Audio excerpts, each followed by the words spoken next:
Hello, skate family. It's your boy Dunbar.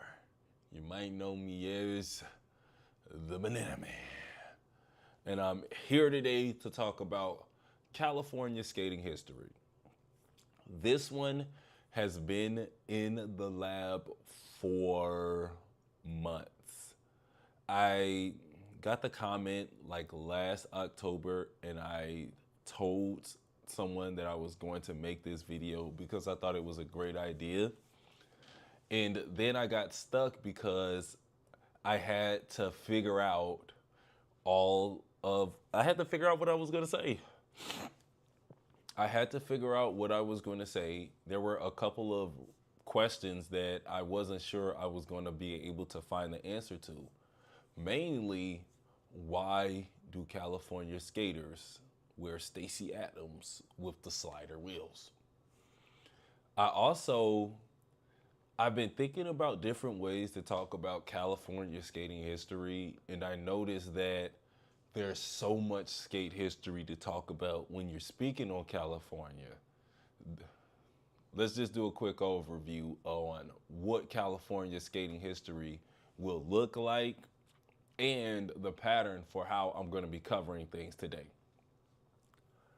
I want to start off with a general overview of the development of roller skating in California, because California is such a large place. There are different segments of their skate markets. The first big segment division is inside versus outside. There are geographical and economic barriers to skating inside. Sometimes the rink in your area closes down. Sometimes people can't afford to skate in the rink in their area consistently, so they skate outside consistently. This is one of the factors that led to the creation of the Venice Beach scene. More on that later. The next big division comes between which city that you're skating in.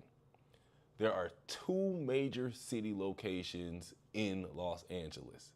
There is the Venice Beach scene, and then there is the Bay scene in the San Francisco.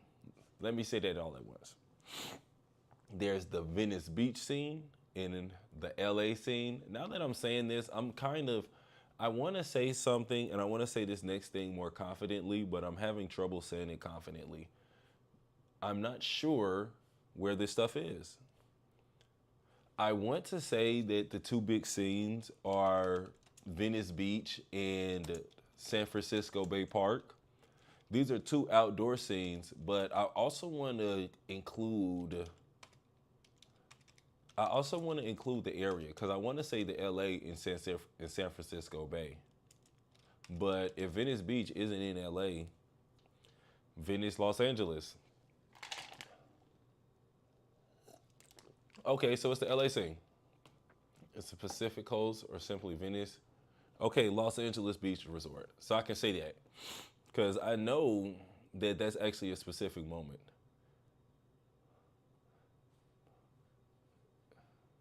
I switched over. I wanted to show everybody my sources as I'm looking them up. So the two big divisions, the geographical, I feel like I'm writing an essay and starting and restarting a sentence over and over again, looking for what I'm really trying to say.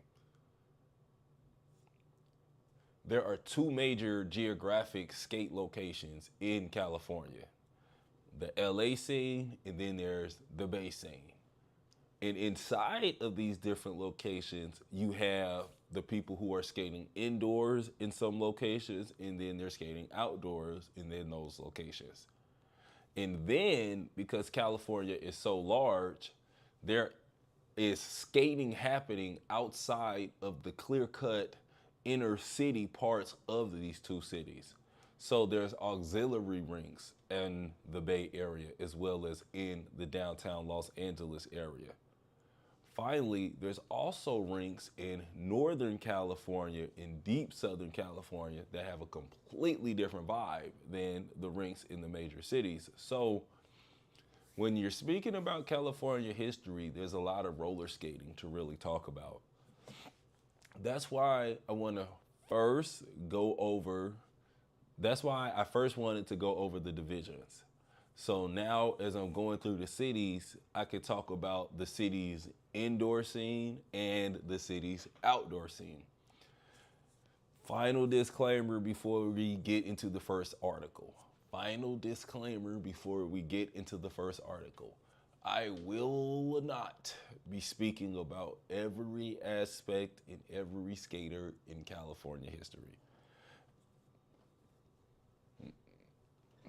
Beginning and the end of it, there's a bunch to talk about. I chose a lot of things that really stuck out to me along the way, and I have some clips that they're just super interesting. So let's get into it. Article 1.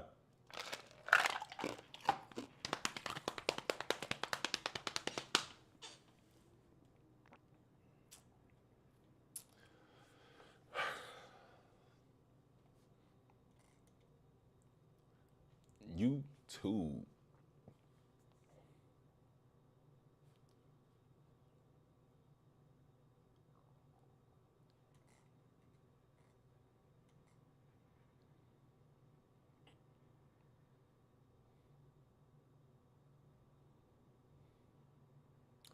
Nope, this isn't where I want to go first. And you can't see me. No.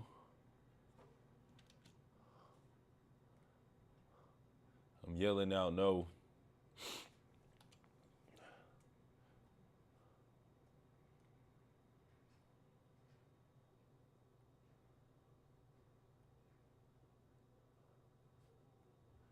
Why is it over there?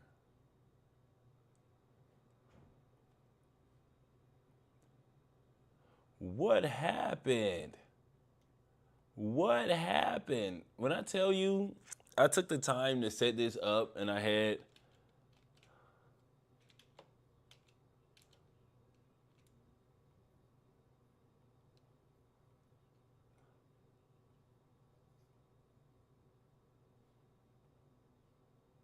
Okay.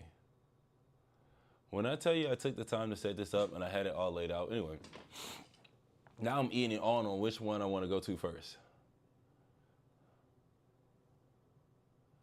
First article.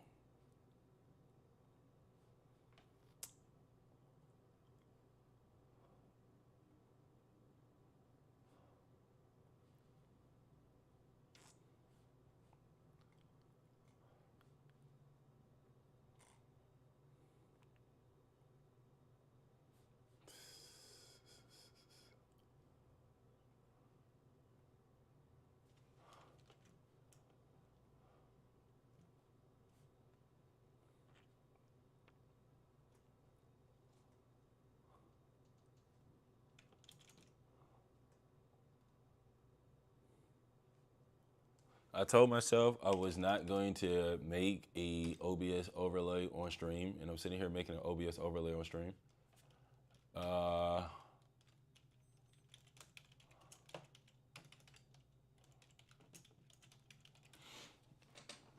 was like, bro, you are over making OBS overlays on stream. You are going to have your OBS overlay ready.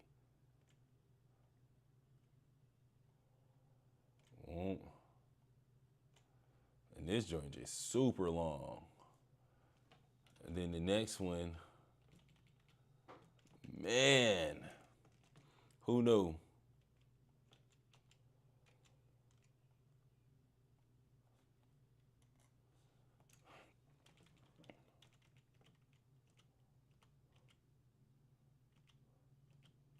And now all of these are different sizes. They're at least in order. I will have no more.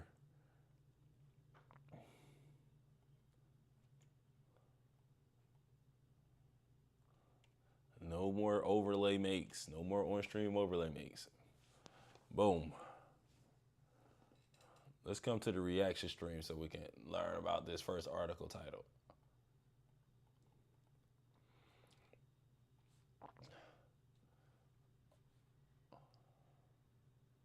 Article number 1.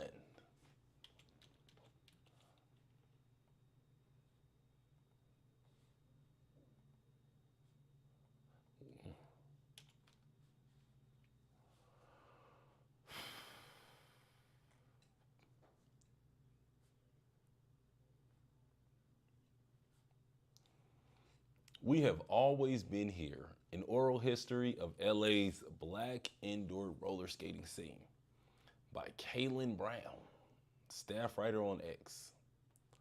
Boom.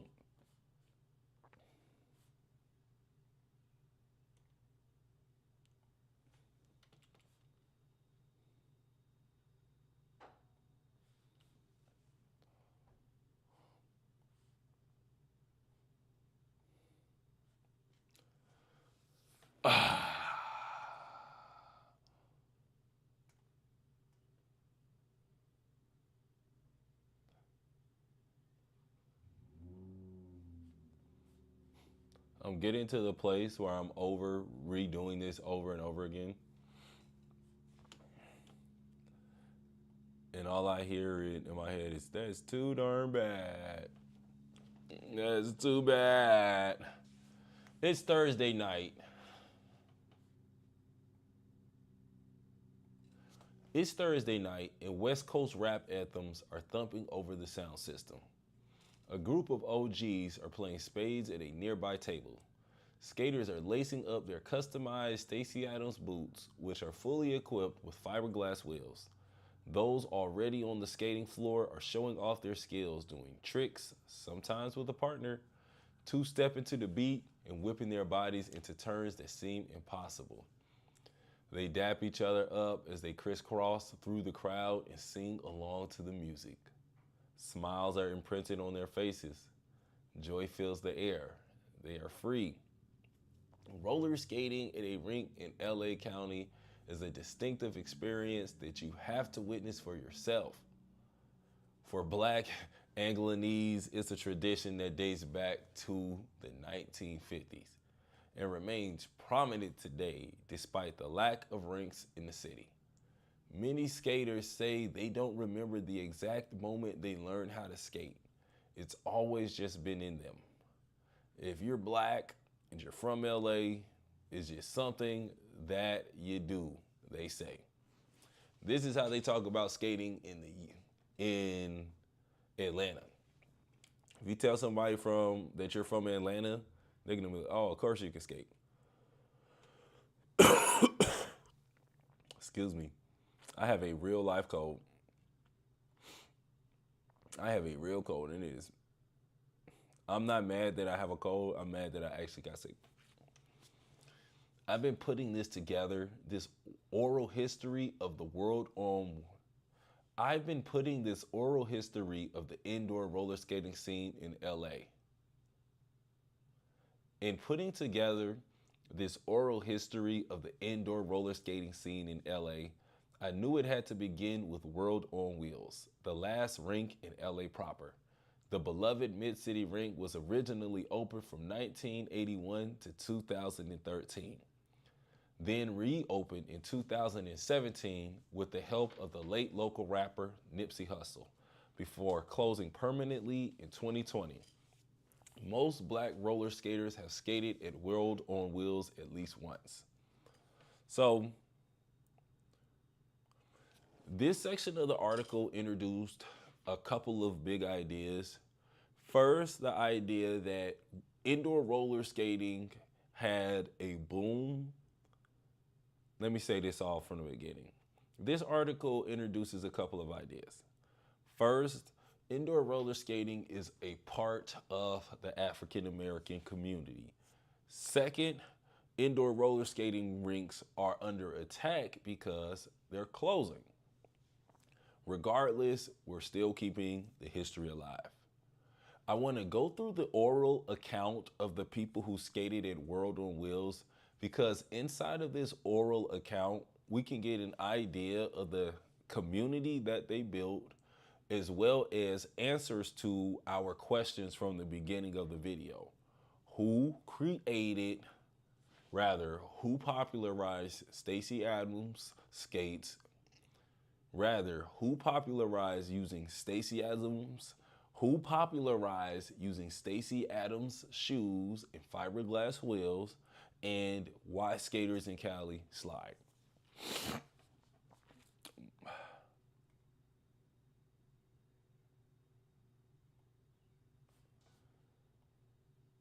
Nope, number one. The thing that's getting me when I'm shifting things on my other ones, I have other scenes moving. Like I prepared these two scenes to be flipped back and forth between them. But as I'm coming back, anyway.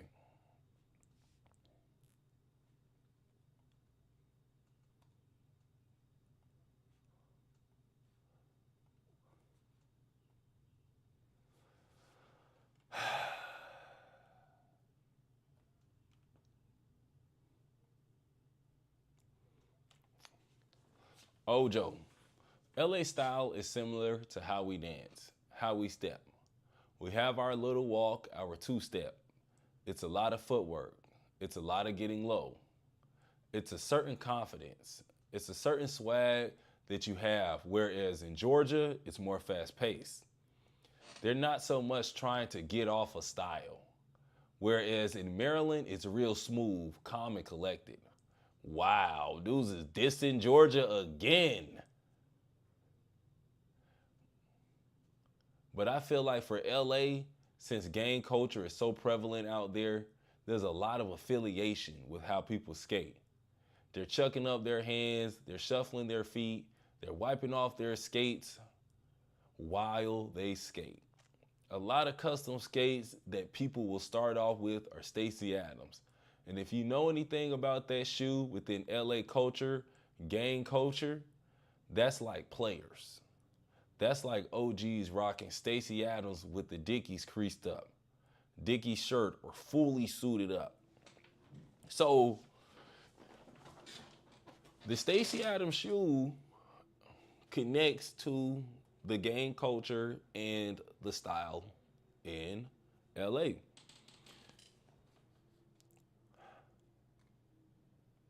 This isn't completely uncommon in African American dance styles and dance cultures. For example, Memphis Jukin used to be a dance that was practiced by gangsters and pimps in the streets. And then it began being adopted by people, and now it's a dance that people do without gang affiliation. Ojo also hit on the reason why Cali skaters do that two-step. Let me show you a video of Chris Brown hitting the C-walk one time so that we could get into the same mental space when we're talking about the similarities in Cali dancing and gang dancing. Let me say that again. I want to look at a video of Chris Brown hitting the C-walk so that we can see the connection between California roller skating and California gang culture.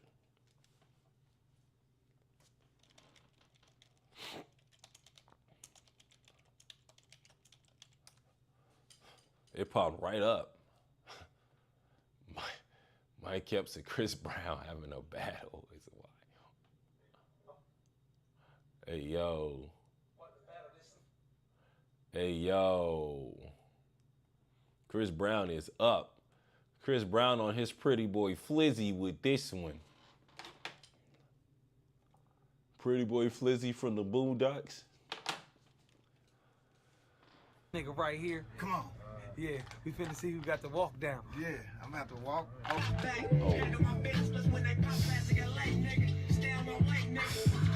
Let him know, Mike Epps. Yo.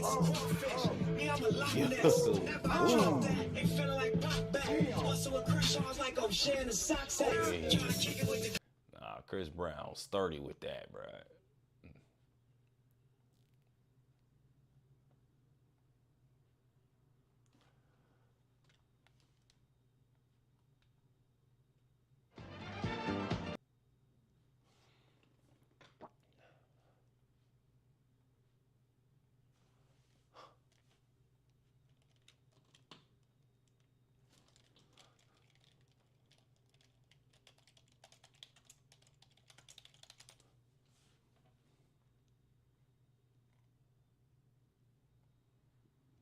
and is not just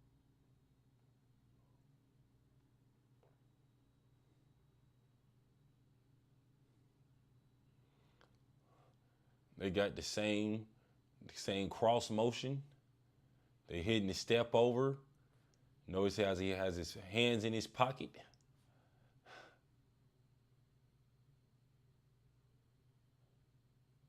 As they're skating backwards, they're still hitting the step over move. Like they're moving and hitting the step over move. He's hitting his rock move.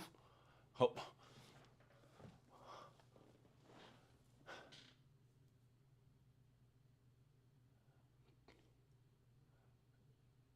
Dude in the front, notice we bring this back. Okay, he's wiping his skates off.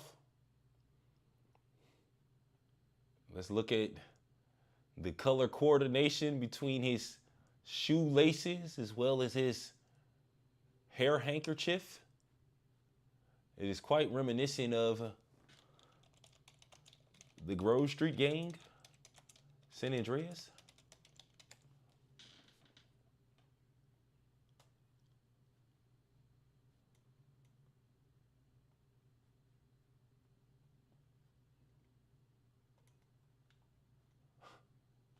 The family's pack. Yeah, bro could be skating for Grove Street. I'm just. Anyway, let's keep pushing.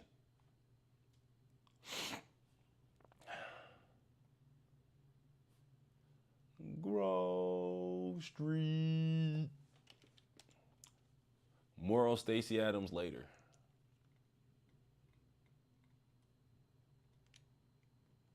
Oh, this is a good one. One cool part about this article is it has a lot of serious roller skaters in it that have made a name for themselves in roller skating history. Travis Schmurda Horn, 34, avid skater, DJ, and founder of Skate Mafia, Skate Family. Everything was to perfection. The skates were clean. You clean your wheels. You clean your plate. We took the appearance of skating very seriously, in our skating culture too. We just have a different vibe to what we do. We have to bounce. We like West Coast music. We have one of those complex kinds of styles, but now it's being branched out and a lot of other skates and a lot of other states are adopting it. Back then, you didn't have that. When you would go out of town, you wouldn't really hear West Coast music at the rinks. So the California style was developed inside of rinks in California for California skaters. Travis also hit on something in skate history that we don't see anymore. Back in the day before national parties, people weren't sharing their skate styles. So the way that you skated in California was distinctively different than the way that people skated anywhere else. Now when you go places, because of things like style calls, roll calls, and the internet, everybody has everyone's moves. So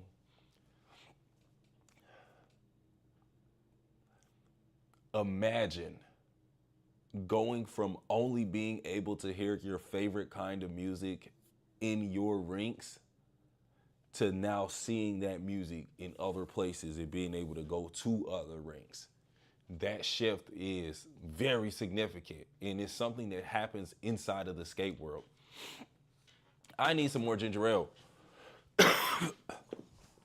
I can feel it. I can feel it. And I started feeling this yesterday. Nope, it was 2 days ago. On Thursday, I went skating on Thursday and I told myself, bruh, rest.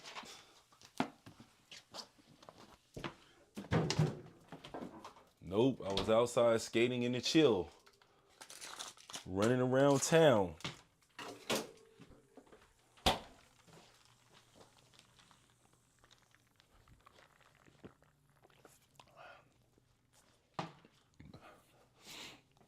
Let's keep going.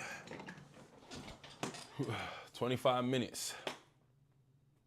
There's going to be some more Atlanta slander. I'm tired of people slandering the Atlanta style. Every single place. It's always, yeah, but in Georgia, it's different. Oh, Atlanta. The same way that y'all have y'all own special balance and you have the way that you like to dance to your music, we have a way that we like to dance to our music. Yeah, we have routines that are optimized for our music. Atlanta never hates. Atlanta let everybody have their own music.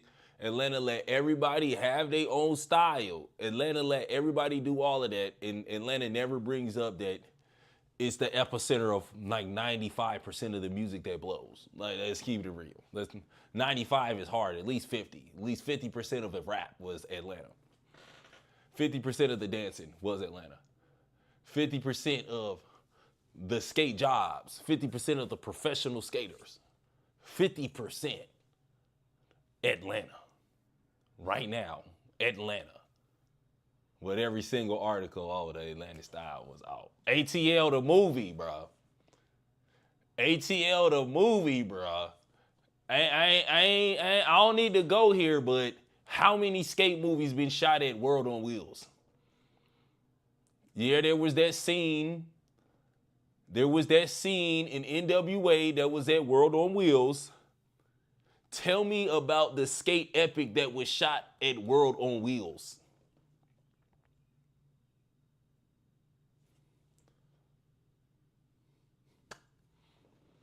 No style.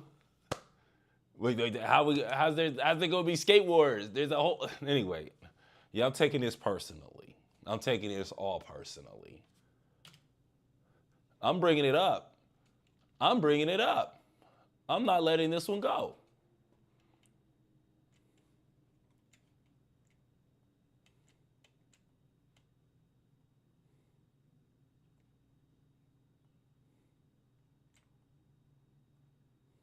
I promised myself I wouldn't do this on this channel.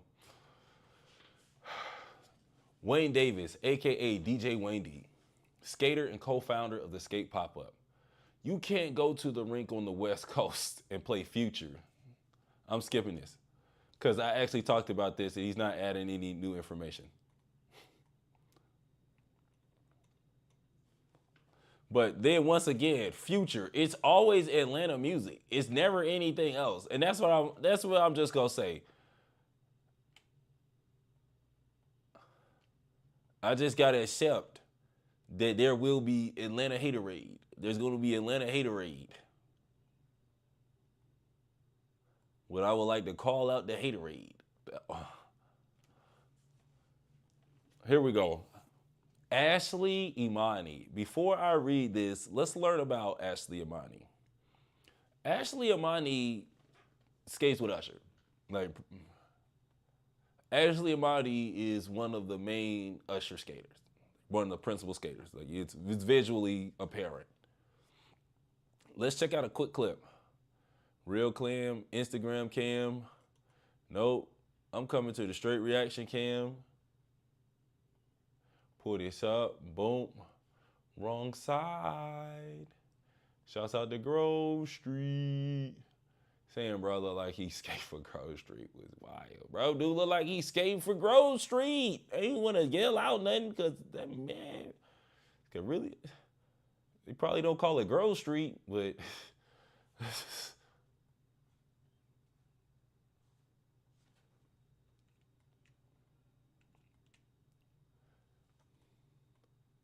Sarah Haywood. Probably has copyrighted music, so let's just watch it. Skating with Usher. And this was before Usher did the Super Bowl. So he was really learning roller skating and getting deeper into the style when he recorded this video. Boom.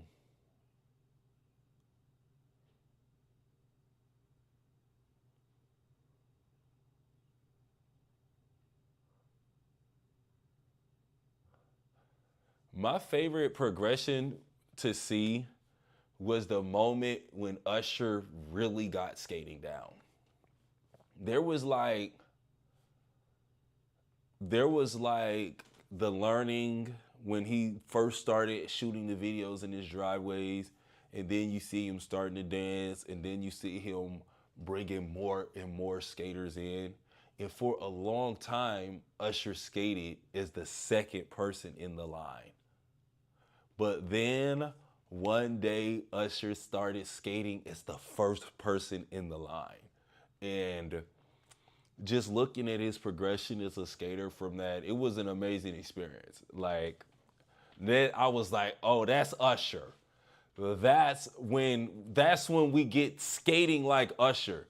There isn't a as defined Usher dance vocabulary like there is one for Michael Jackson, but there is 100% a defined and stamped Usher dance style. And that style was propagated and created in Atlanta. Hum, and we will play West Coast music. Let me say this. Let me say one more thing about Atlanta. That other skaters, that y'all get high and mighty about how you need your specific type of music to get off. Oh man, they ain't playing no house music. Oh, we can't hear no West Coast music. When the last time you heard a deep cut from Future at any club in the world? Never. Atlanta play everything. We'll skate to everything. Atlanta skaters will skate to everything. We ain't gonna make no articles about how hard it is to skate to something else. No, we're gonna learn your style too. I'm done. Back to Cali skating history.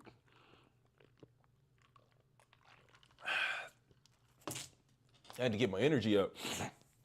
I noticed I was like droning on about this. I wasn't like, oh yeah. Now let's get back to it. We call it sliding because you're able to slide on the side of the skates versus going front and back. You can go sideways too. The flavor of it is real gangster. I'm not gonna lie. It's real grungy, and I think that's dope. You'll see some of the most street dudes come in there, but they're skating and they're in the happiest mode. They're detached from all of that that's going on outside. I want to connect this idea here, and this is going to come up. There are many things that separate skaters: where they skate, how they like to skate, who they skate with. One thing that connects all skaters is the effect of skating. When people go skating and they're able to leave their problems at the door. That's one of the reasons why I say skating saved my life. And it saves a lot of people's lives every single day. Even if it's not saving people from the literal streets, when you have an opportunity to go somewhere, do an activity that makes you happy and allows you to get space from your problems, that's literally therapy. It's also exercise and an opportunity to socialize. And you know what? Shouts out to Ashley Amani. There's going to be a couple of Ashley Amani quotes in today's video because she's in this article. This is the piece of evidence I've been the most excited about. I was so happy to see this because I wasn't sure if I was going to be able to accurately tell everybody why they skate like that in California. Because I'm going to keep it a bean with you. I'm not going to keep it a bean with you right now. I want you to keep watching the stream, and I'm going to put some timestamps in. I have another article that I want to read. Inside of this article, they talk about outside skating culture. There's a distinct difference between inside and outside skating culture. Because inside skating culture happened inside of the African American community, and that's an oral tradition, I wasn't sure if I was going to be able to tell people where the sliding wheels and the Stacey Adams fashion came from confidently. I called one of my friends in Asia. I knew he didn't know the answer, but I had to text him. Like, I'm like, this bro got kids. And I'm like, you about to message a dude with kids across the world about roller skating history because I needed a answer. Because I can't come on here and start talking to y'all about this if I don't take the chance to vet it. But Washington of skate fanatics. So the man that makes the custom skates came out and gave a statement on where the style came from. Skate fanatics revolutionized the microfiberglass wheels. Clamp-on plates were attached to Stacy's, and that's what they would skate on back in the early 50s, 60s, 70s. And so it's been around for a long time. In the LA culture, Skate Man Joe was the first person out here who started that trend. And when he passed away, his son, Skate Man Rick, took over the business. Roller Skates of America. Skate Man Joe was around in the late 80s and early 90s. So now we can look up Skate Man Joe and we can look up Skate Man Rick and connect the culture to it. Additionally, we have multiple accounts of people in California saying, yo, we saw gangsters running around in the Stacey Adams with the Dickies on, and we thought that was player. We got real street dudes in it. And this is how street dudes dance. So when you get into a community, and let me start this from the beginning. In some communities, the highest status people are business people because that's what is inside of the community. In other communities, the highest status people may be the types of people that people would say are criminals. If you're in a lower economic area, the most successful people who are able to provide for their loved ones most consistently may be criminals. And just because they get their money like that doesn't mean that, they're 1,000% bad guys. These are also the people inside of the community that are, they be buying kids school clothes. Like, hey man, the gangsters came through. We didn't have nothing. We was on our backs that day. And a group of gangsters looked out for us. Because they ain't want us to end up on the streets or something. You know what I mean? And at least from my perspective, maybe it's different for other people, but that's just some of the things that I've seen. And all of this comes together to create a distinctive style. I can say that a similar thing also happens in Atlanta because, like, you see people dressing like rappers and people dressing like street people, and then the same culture and the same movements come over to the ring. In most of Georgia, people don't sag their pants, but ATL riders are known for sagging their pants. And that's not something that's popular in mainstream culture. Next one. I was super excited about that one. Oh, the magic of World on Wheels.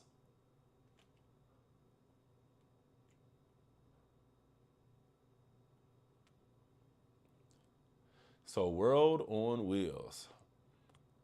This World on Wheels article unlocked a core memory of my life.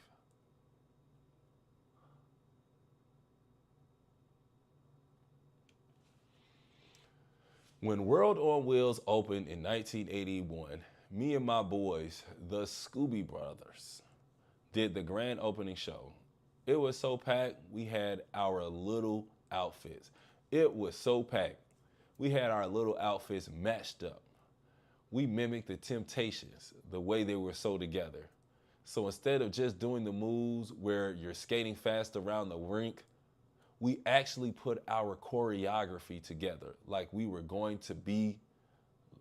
We actually put our choreography together like we were going to do it on stage. Back then, there were 4 of us. Everybody was nice and young. I think I might have been 19 or 20 years old. We were just about that skate game, and it was a wonderful thing. That's an amazing story from the Scooby Brothers. So, back in the day, there was an iconic battle where the Golden Brothers go down to Venice Beach to battle the Scooby Brothers. And this is just one of those moments where I see the whole skate world starting to connect, where you hear a story from one skater, and then you hear that skater talk about doing something with another skater, and then you hear that other skater story. I've never been able to find an account from any of the Scooby Brothers. I've just seen a couple videos of them. So it was really refreshing, and I had a great experience just reading and hearing about what it was like to open up World on Wheels. Let's keep on going. Especially where he said, we mimic the Temptations. There's a line from a Golden Rollers video where he says, the Temptations on wheels. So this is another moment where we start to see the tapestry of black culture connect. Like when you hear JB skaters or Chicago skaters, they name their skating JB skating because of James Brown. Even as a person that's a Michael Jackson fan, it's difficult for me to understand how big James Brown was because I never listened to his music. But when I see different markers like JB skating, then Michael Jackson talking about him all the time, mashed potatoes and stuff, it's like you really kind of see. Let's keep on going. Oh, this right here. This is the most rink-ratty story I've ever heard in my life. I have never heard, or I have rarely hear stories of people this locked in a rink. Rarely hear.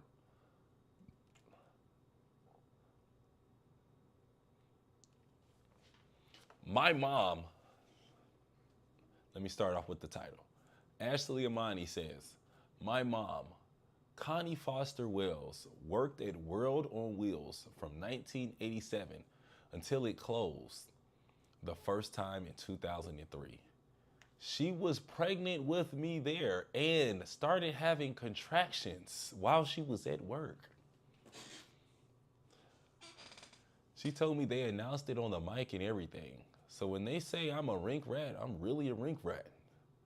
She got me skates at like 10 months old, and I was there every day. I also lived up the street. That is 26 years of World on Wheels.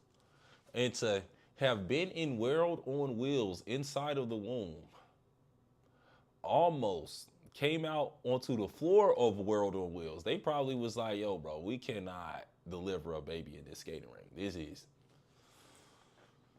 We cannot deliver a baby in this skating ring. But there was a possibility.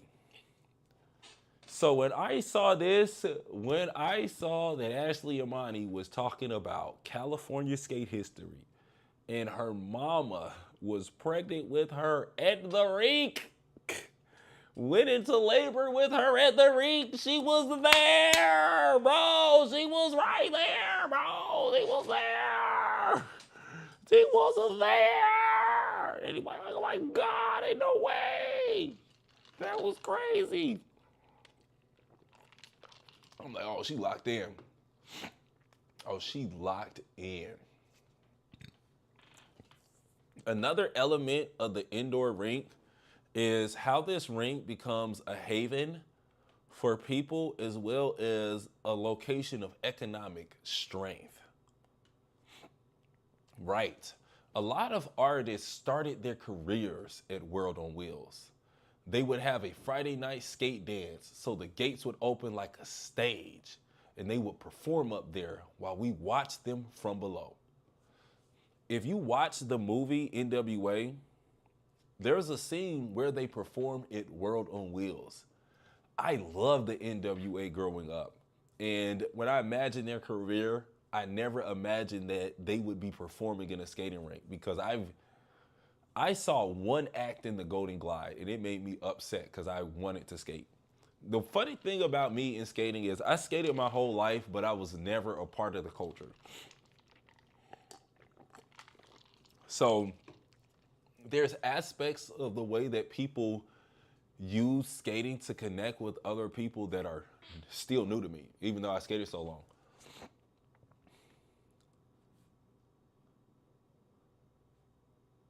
Oh, this was another cool one.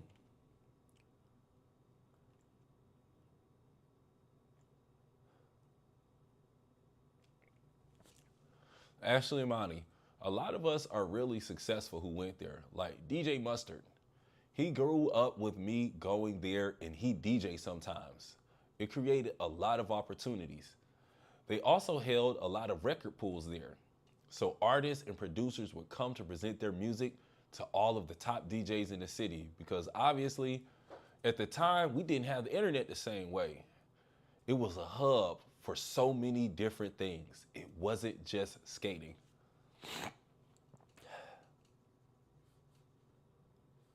If you don't know DJ Mustard, I have one video to show you that may tell you a little bit about him.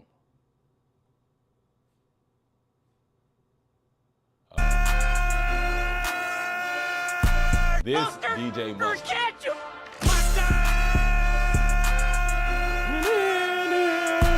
Mustard! Mustard! Mustard! Mustard! People acting bad, but somebody gotta do it. Turn the TV off. Turn the TV off. You know what?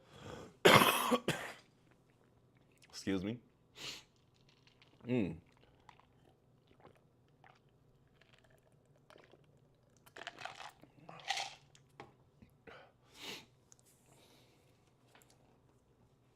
Let's get to the end. Last one on World on Wheels. I've been reading this article for 45 minutes. In my head, I was going to cover more of Cali skate history today. I still have two indoors, two outdoors.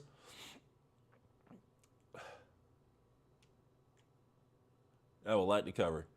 This may need to be a part one. Due to gang violence around the area, debt and more factors, it closed. But then Nipsey Hussle and a few others investors reopened it in 2017. And oh my gosh, everybody was happy. People were there all the time. Nope.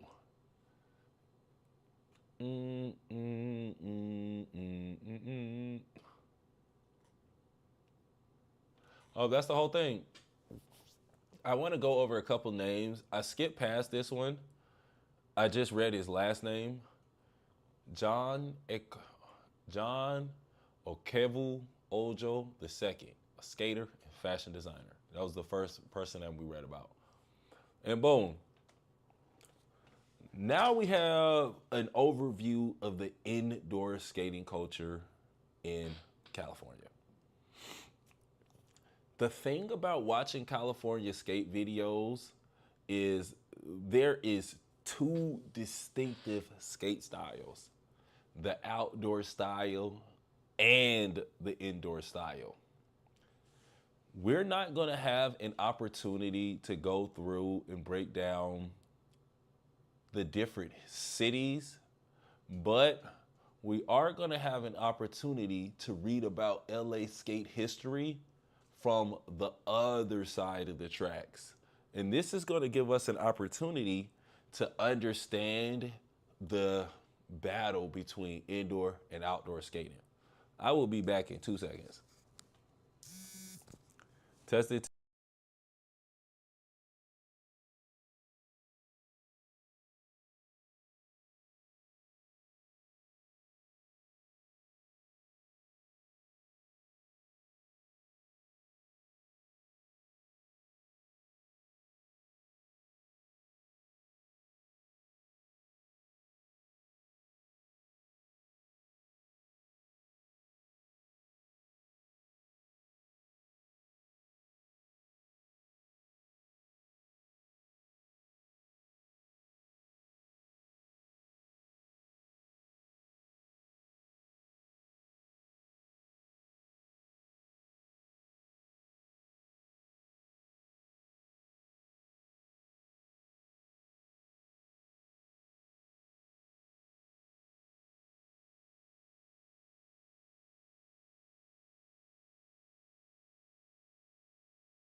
So it has been an hour.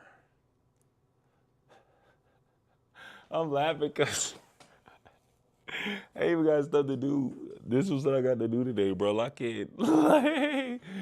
I'm trying to get off stream and play video games. Why? I've been skipping my skate streams. I've been only playing video games. That's when I realized I'm not doing it for money. I'm just having fun. Let me chill out. Oh, it's about to be 80 today. Nah, that's mine. Anyway, I want to read this next article. I want to read this next article because it's an idea I've been grappling with as a skater. I remember our next article is going to look at LA roller skating history from a mainstream perspective. And inside of that, they're going to focus more on outdoor skating and roller derby. One thing that the new wave of skaters taught me was the power of outdoor skating. And I'm not going to reveal any spoilers. Let's get into the article. Enough done busy talking. Sitting here with my legs crossed.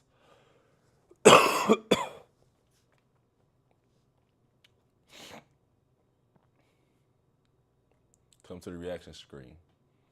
California is in a new era of roller skating. Here's where to roll into the party. This was by Jess Joho on July 29th of 2022. It's important to remember this was a different time.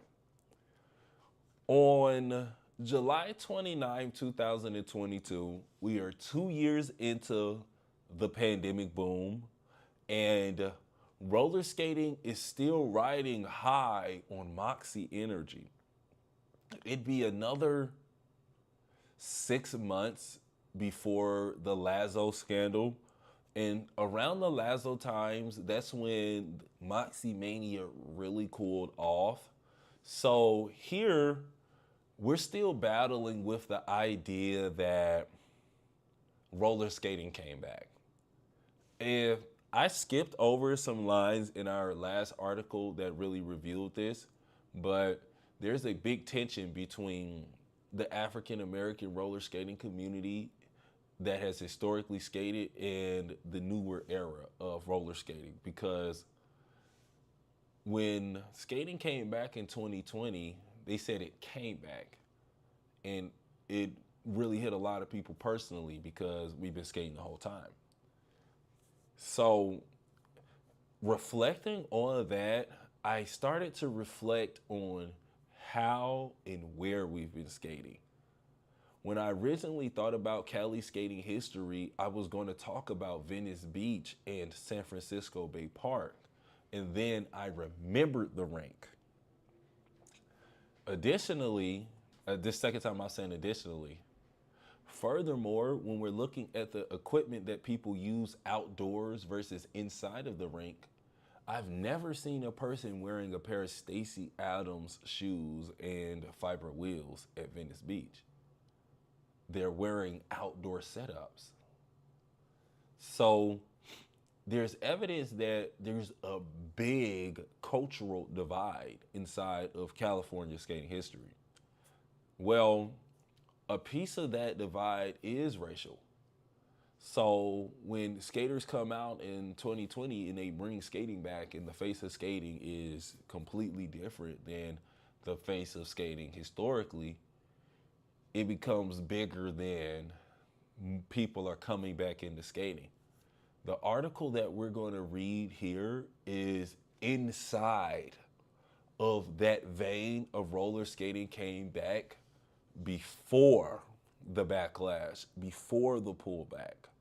So it's super honest. It's super honest. It's super open. And it gave me a perspective on what people mean when they say mainstream. What they mean when they say everybody was doing it.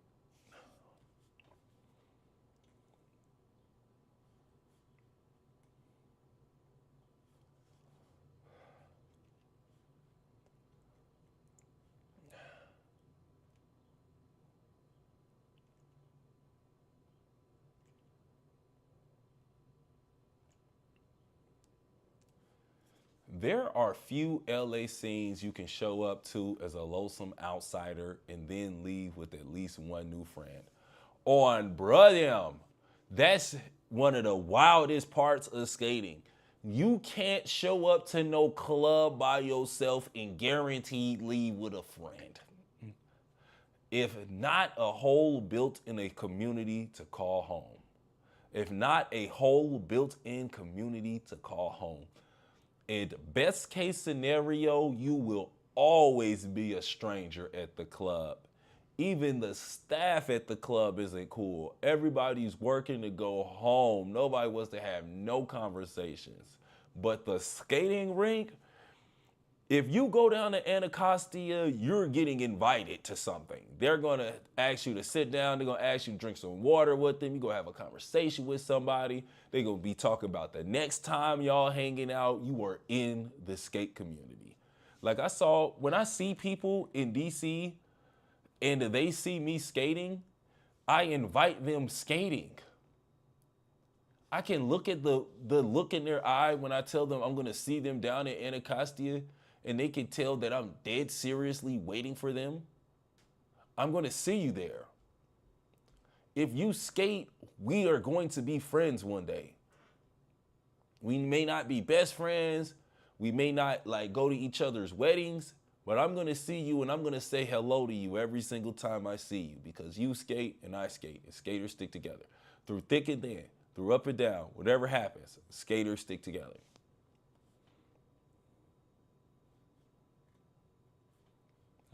Got into that one. But that's exactly what happened as I rode through dozens of local skaters' favorite spots across LA County.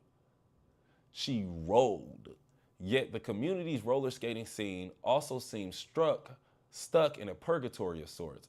Yet the city's roller skating scene also seems stuck in a purgatory of sorts, as communities struggle to find safe spaces to do what they love amid constant pandemic-related changes. Skating outside.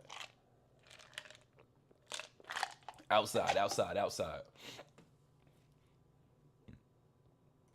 Caught between a boom of social media virality during a bust of the city's most iconic indoor rinks, skating at LA at times feels defined by the clash of two distinct cultures. Longtime local skaters raised in the traditions of LA's legendary roller dance scene mourn the loss of its historic locals like World on Wheels, which permanently closed in 2012. Meanwhile, an ever-growing wave of new outdoor skaters now flocks to LA's palm tree-lined boardwalks, boosting burgeoning online skating communities as well as other social media profiles. Let's compare the writing in this article and the writing in the last article. This article insists upon itself. I just read through one of the wordiest paragraphs I have read in weeks, and I don't feel anyway. That's cultural. That's cultural. The other articles written how people speak. It hurts me to say, but indoor rinks are just going obsolete. Just history, laments Raquel Roxy Young, a third-generation skater turned community organizer fighting to preserve that culture. I think obsolete. Let's look up who Raquel is. Let's just look her up on Brave.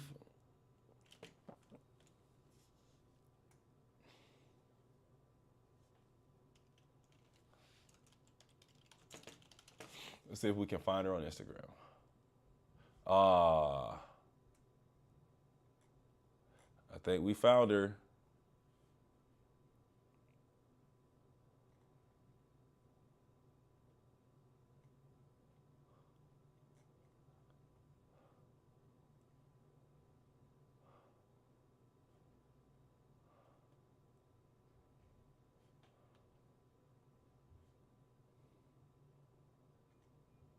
Oh, wow.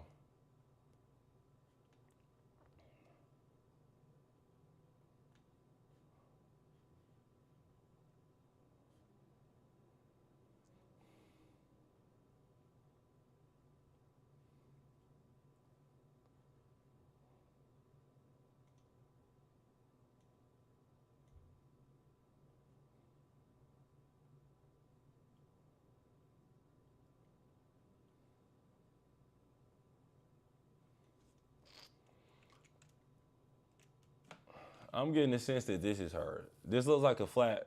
Roxy's a flat track derby player. So, oh, this is bank track. Wow. Culturally, culturally, she didn't grow up skating inside of the rink. And when she goes to skate inside of the rink, chances are she skates inside of the rink the same way that she skates outside of the rink. So she isn't using the rink in order to skate in a manner that the rink allows that outside doesn't.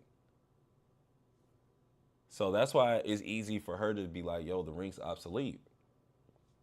She don't skate on fibers.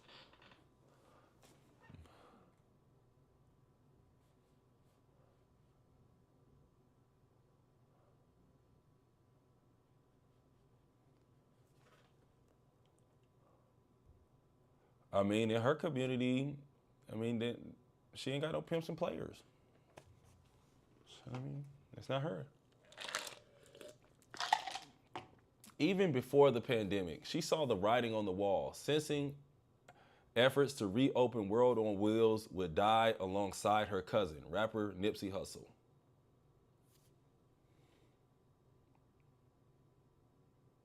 I'm gonna skip ahead a little bit. Yet the other side of the cultural divide is no monolith either. Some of LA's online roller skating scene is clout chasing a trend, while others see social media as a vehicle for building their own communal niches.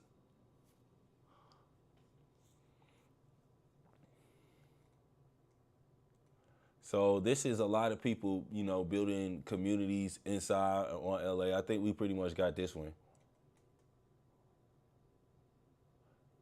My thing is, I don't like this article because it's going from shouting out your homies and shouting out your homie stuff to shouting out your homie stuff.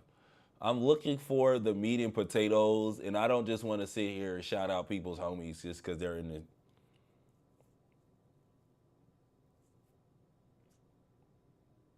Here it is.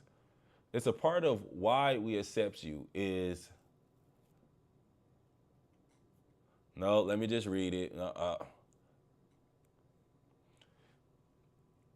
But Young condemns the newbie TikTok skaters who gained following by learning from OG LA skaters, yet fail to give back as their culture struggles to survive. We're out here on the front lines trying to save the rinks you started from, Young says. This is our lifeline.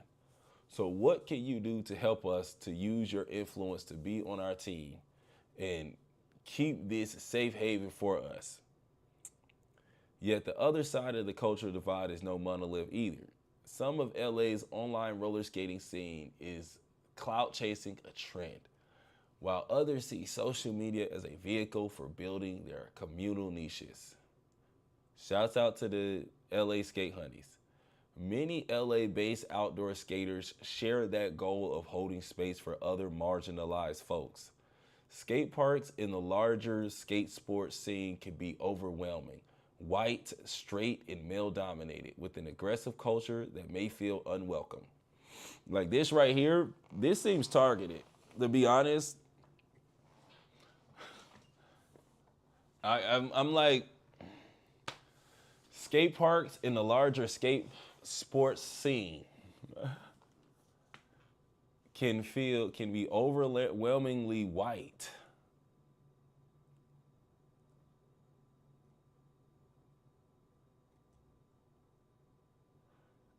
Straight. That's why I'm like, I'm looking for the history, guys. I'm looking for the history, guys. I don't even think this is about skating. That's my big issue. It doesn't even seem like an article.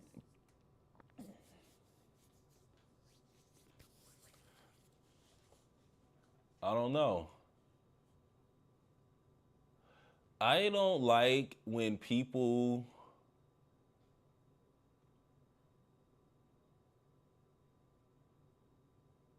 I don't like when people use a generalized fear of a group of people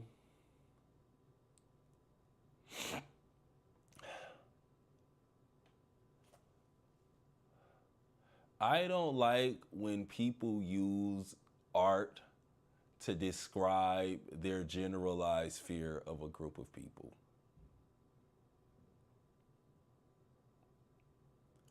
And something that happens inside of skating, especially when you start talking outdoor skating, they start bringing up their beef with skateboarders. Skating culture is not white, straight male dominated. Extreme sports skateboard culture is.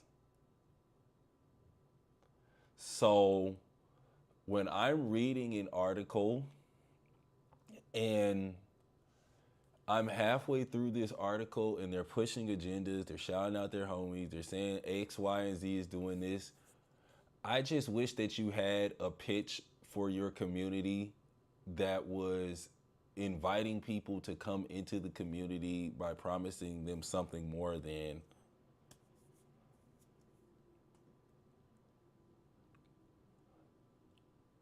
by promising them something.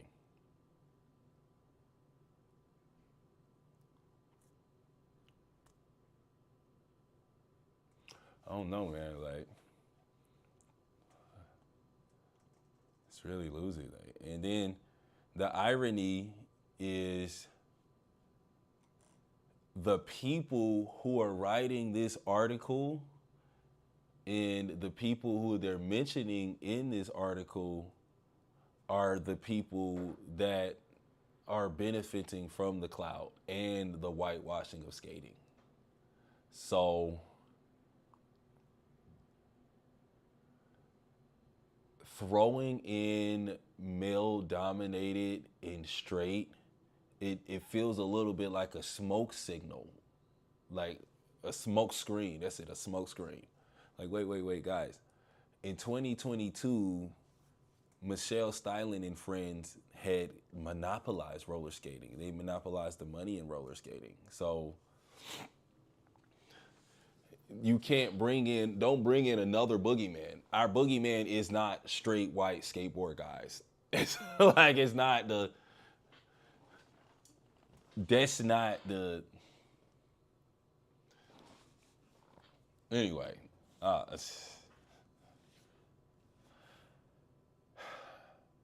But I do want to skip forward to Michelle Michael. Michelle Michael, aka Pigeon. She said something about the outdoor skating scene, and I like the way that she frames it. By framing indoor skating as something that's becoming obsolete, it has a different connotation to it. But let's check her out. The amount of skaters increase, but the amount of places to skate safely decrease, Michael says. While her pop-up rink provided a popular option for nearly a year and a half, it will soon shut down due to resuming development project that was put on pause during the pandemic. Where is it?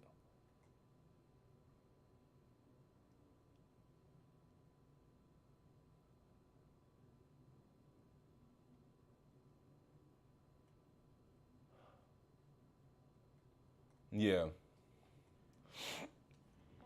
Though Michael dreams of establishing a permanent home for Long Beach skaters, others wrestle for use of public spaces in other cities across Los Angeles County. Kim Manning Space Queen, a professional artistic skater, influencer, and teacher, also questions why officials across the country don't work to accommodate roller skaters at public tennis, pickleball, or basketball courts. Basketball is crazy. Them basketball courts is getting used. Bruh, them. We on them courts. Like, y'all gonna have to skate somewhere else. But tennis and pickleball, Instead, local programs prioritize funding temporary and low quality pop up rinks like the slippery sports courts around Visit, WeHo Summer Old Sunsets. I have appeared in some of many skate videos. Why did she add this? Like, you see what I mean? What does that have to do with anything, Martha? Like, yo, parks and city officials in Los Angeles, Inglewood, and Hollywood did not respond to requests for comments.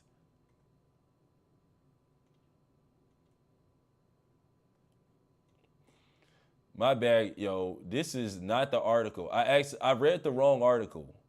My bad, y'all. I read the wrong article. That's why I wasn't able to read it and get through it.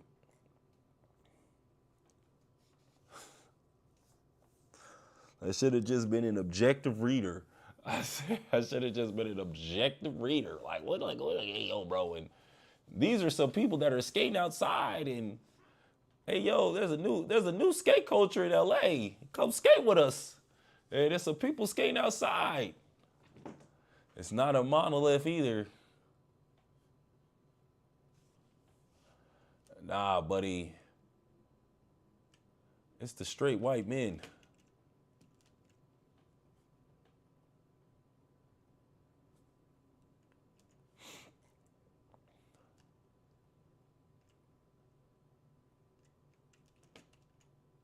This is going to be the last article I'm going to read for today. And I'm going to get off and cry. No JK. Just ball on the floor right here. Just hand in my face.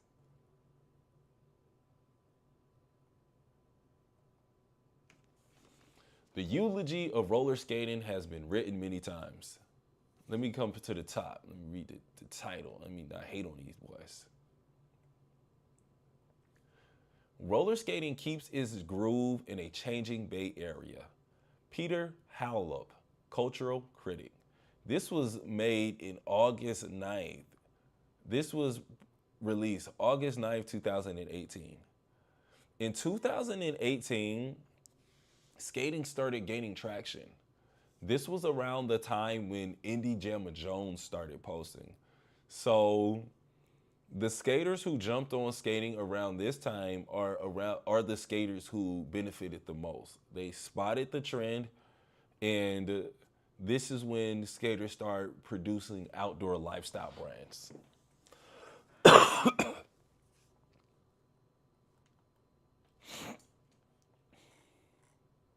Excuse me.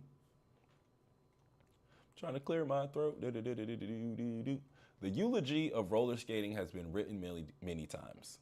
The death of disco in the late 90s, the death of disco in the late 70s was supposed to kill roller rinks.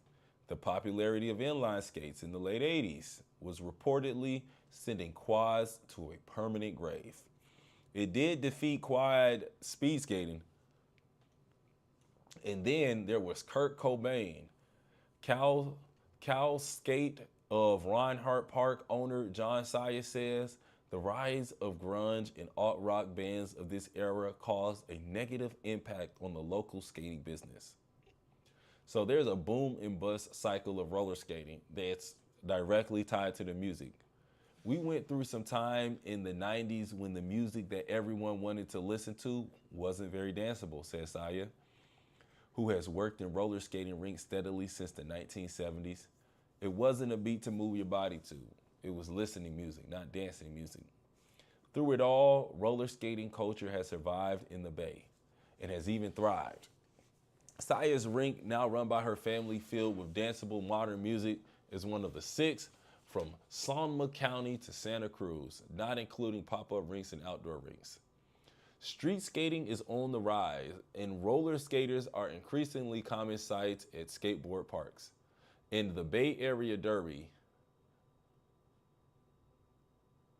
oh yeah, shouts out to roller derby. David Miles Jr., who has watched the scene closely since he lobbied to preserve roller skating at Golden Gate Park in the 1980s, says the pastime is definitely on an upswing in popularity, and he laughs at anyone who thought it would ever become extinct. More on David Miles later. Some things don't go away, Miles says from a bench at his home base, skating place near 6th Ave and Fulton Street in the park. Hot dogs don't go away, bicycles don't go away. Roller skating is a part of our culture, and it will always be. Indeed, San Francisco has been a pioneer in roller skating since horses clogged down the city's unpaved downtown streets. Skating in San Francisco dates back to the 1870s, when the Union Hall on Howard Street became one of the first places in the country to feature roller skating. Oh, wow. While ice skating was popular for most of the early 1900s in the Bay Area, roller derby thrived. Okay, this is another part. I'm going to call Fiddlesticks again. Dear San Francisco Chronicle. A lot of roller derby stories and a lot of the roller derby ethos is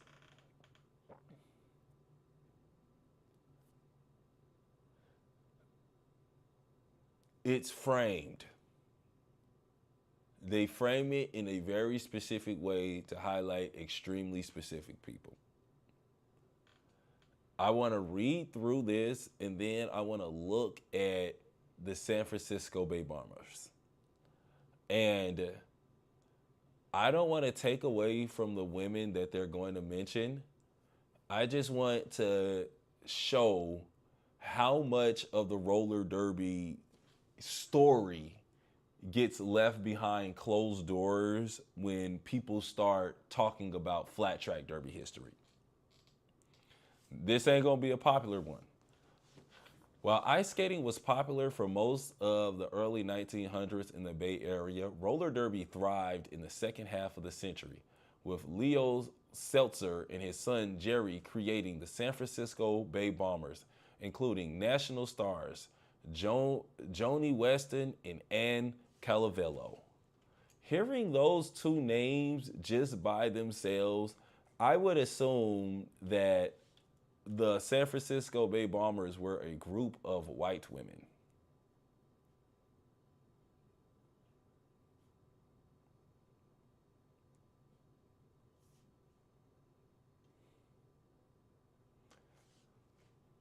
Like the whole thing.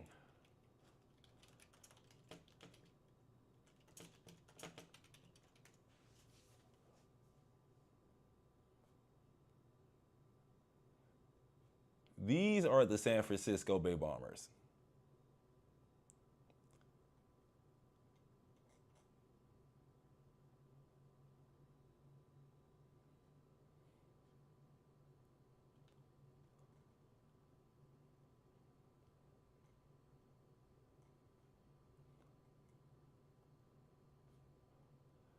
And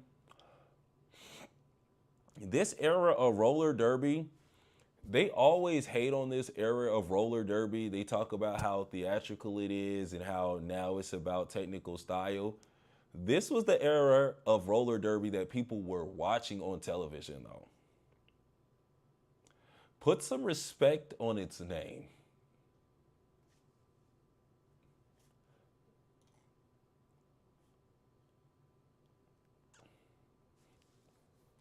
Skating exploded in Golden Gate Park in the 1970s. By 1980, there were a dozen places to rent skates around the park. But property values, not a lack of interest, have made it hard to support rinks. Cal Skate has remained open because Saya and her family are passionate about roller skating. If anybody says roller skating is dying, it's because the rinks closed, Saya says about her Ron Hart Park rink. I have to start skipping some details. When these people are writing these things and they're adding stuff for imagery, I'm finding that I'm tripping on it. And I'm tripping on it because I'm reading through and I'm seeing details that I'm like, you know what? And I'm skipping some stuff. Most of the remaining Bay Area rinks are far from the competitive real estate markets of San Francisco and Oakland, including Golden Skate in San Ramon, Paradise Skate Roller Rink in Antioch, and the Santa Cruz Roller Palladium. So I went through and I found some of these rinks, and like Aloha Fitness Center, I haven't came up on it, it's closed. Excuse me. So a lot of these rinks that they're going to mention in this article aren't actually there anymore. This is the part of the article that I want to really key in on for a second. The first big factor that affects the popularity of roller skating is the music. The second is roller skating standing inside of the current culture. We can see this when roller skating almost got pushed out by inline skating in the late 80s. The final thing that roller skating is fighting is rising property cost. Roller skating doesn't make enough money to justify having a building. Think about that for a second. When we look at the cost of operating a brick and mortar building in the current world, and we look at the price point that people are charging for roller skating, as well as the amount of people that are at most rinks, even if a person can market enough to bring the popularity to a rink, there is a plethora of businesses that you could put in the space where a roller skating rink is that may make significantly more money. Easily. If you switched many roller skating rinks, bulldozed them, and made them into parking lots, or you could probably make more money than bringing people in to skate. So right now, skaters are battling a cultural war, and then the economic reality that our sport doesn't make money. So as a dancer, and then as a skater, and then as a starving artist, I've had an opportunity to be really good at things that don't make money my entire life. And the realization that I had to come to about dreaming is maybe you are asleep. There's something about doing something that's fun for you and doing something that you enjoy that makes it difficult to continue to attach to realism. If we took everything away about enjoying skating and saving our lives and enjoying the endorphins, and we turned skating into a job like the job that we have, or the job that most people have, where they provide enough value to warrant a salary, it becomes easy to see why people don't want to open rinks and why rinks are starting to go away. The other part that makes skating rinks easy to close is at the beginning of the last article, the woman said that they were becoming obsolete. I don't think that they're obsolete as much as the amount of people who are using roller skating rinks in order to perform maneuvers that can only be done inside of roller skating rinks is exponentially smaller than the larger roller skating population. That means that most of them can skate outdoors. When I started skating and when I got out of college and started traveling the world, I was used to going to the rink and skating. Well, I was in China taking the train 45 minutes across town. Excuse me. I was in China taking the train 45 minutes across town and then walking. Wow, I'm burping. I was in China taking the train 45 minutes across town and then walking 15 to 20 minutes to get to the rink. And that's when I realized, yo, you can't keep doing this. Oh no, that's not what happened. The rink shut down. Before, I was only able to get to the rink once every like 1 or 2 weeks. But when it shut down, I didn't even have an opportunity to get to the rink at all. So I had to find out a way to skate without going to a skating rink. That's when I discovered that if I found a smooth patch of concrete, I could practice skating every single day. Right now, I don't go to the skating rink because I'm Banana Man. And since I'm a roller skating banana man, it's not in my best economic interest to skate anywhere that I can't wear my banana suit. Well, there are rinks in my area that told me I couldn't wear my banana suit anymore, so I don't go skating. I don't go skating indoors. I don't go to adult night. And then even going to adult night, I started to realize that how constrained I was. I can't go skating and skate the way I want to most nights of the week. I don't control the music. I don't control the flow of the floor. So roller skating rinks aren't specifically selling roller skating. They're packaging a community experience, and that just doesn't pay. It doesn't pay enough. So, boom.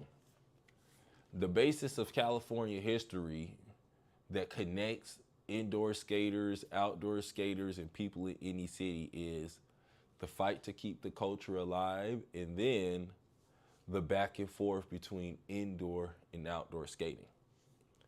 In my next stream, I'm going to dive deeper into the San Francisco and the Los Angeles skate scenes. There are some major events that happen in San Francisco and in Los Angeles that help form California skating history that I don't have time to talk about today. I'm going to come back, I want to say tomorrow. I want to come back in tomorrow, but if I don't come back in tomorrow at 9 a.m., I will be back next Saturday at 9 a.m. to continue the California Skate History Research Series. Until next time, happy